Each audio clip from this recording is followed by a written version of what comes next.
Chapter 53. The last battle. Mark's vision tore itself apart in a flash of blinding light and thunderous engines. He stood aboard the bridge of a dead grey dreadnought, age 32, clad in the full-body teleport shield suit he had once only dreamt of.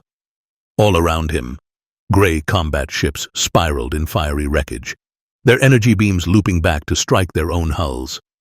The shield's subspace loops sent every incoming projectile hurtling back into the attackers. Mark's gauntleted fists gripped the console's rail as he activated the suit's grav thrusters and rocketed out into the void.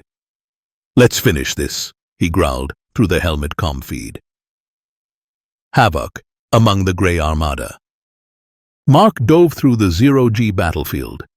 He phased through a triad of gun turret arrays, teleporting the rotating barrels back onto the mothership's flank, which exploded in a pyre of molten metal. He vaulted between two cruiser-class vessels, trailing subspace rifts that swallowed their shields and collapsed decks like trapdoors. Every time a Grey fighter tried to flank him, the shield snared its laser burst and spat it back in a perfect mirror of destruction. The carnage was absolute. He paused amid drifting debris.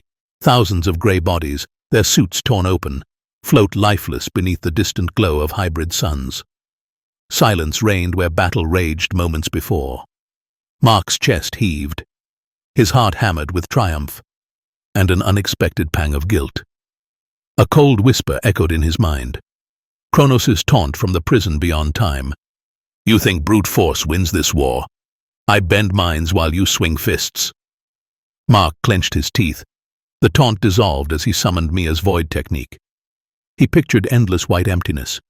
No thoughts, no fear, no doubt. Void. Nothing. Blank. Breaking the chains. In an instant, the hallucination shattered. Mark lurched upright, finding himself back in the crystalline prison chamber, helmet visor fogged with sweat. Elgin's finger hovered above the red activation button of the paradox sphere. "Mark?" Mia's voice trembled. "Are you?" He lunged, snatching Elgin's hand. "I'm here," he gasped, yanking the trigger down. The sphere unleashed. A torrent of subspace energy poured from the generator's core. The paradox sphere blossomed in midair, expanding in rippling waves that swallowed the ancient black alloy cell whole. The very walls of Kronos' prison disintegrated into streams of teleport loops. Kronos' roar shattered the chamber, an agony of collapsing timelines. "No! You cannot contain me again! I am infinite!" But the sphere tightened, its core converter flicking from Tesla coil power to drawing directly on Kronos' god energy. Every wave of his resistance looped back into him, fracturing his power until his voice was nothing more than a dying echo. Liberation. The lab's emergency comlink crackled back to life. Gabby staggered free of the freeze field, blinking at Mia. Morris's temples pulsed as Kronos' compulsion dissolved. Elgin collapsed to one knee, trembling. Mark stood before the sphere, chest heaving. He tapped his helmet mic. "Kronos is contained. Permanently." Mia's tears shimmered beneath her visor. We did it."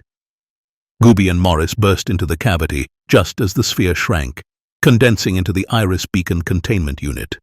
They converged in a circle, hands joined, hearts pounding. "Mark," Elgin whispered, voice thick with awe. "You saved us all." Mark let his armored glove drop. His gaze swept over the team. Human, Silver, Grey, and Irdus. We saved each other. In the silence that followed, the paradox sphere hummed softly, a testament to every sacrifice, every fear faced, and the boy who became a legend. That night, under the patient gaze of the brown gas giant's distant storms, they sealed a god and rewrote the future of every world. A soft pulse rippled through the cavern as the paradox sphere's field settled into its eternal loop. Mia's voice rang out, crisp with triumph. Even Kronos' psionic cries rebound here. Every thought he sends is teleported right back to him. He cannot reach beyond these walls. Elgin stepped forward, hollow display shimmering at his wrist. "By my calculations, even if he remains perfectly still, his god energy will bleed out over the next century and a half. 150 years and the last echo of his power will fade. Nothing, not time, not force, can penetrate this containment without being absorbed by the sphere itself. A hush fell over the team. In that moment, they realized the galaxy was truly free. For the first time in eons, no mind could bend another. No tyrant could warp history.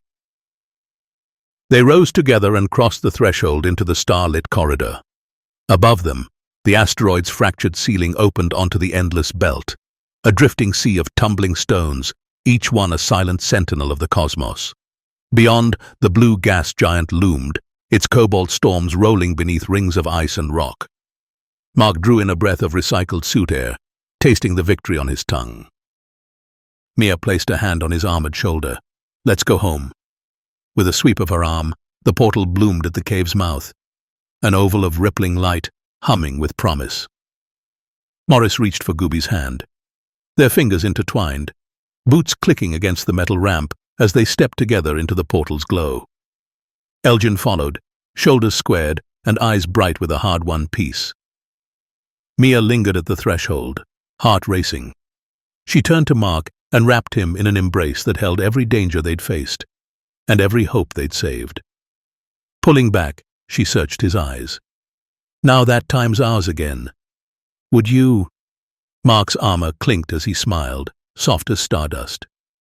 "I thought you'd never ask." Mia laughed, relief and joy sparkling beneath her visor.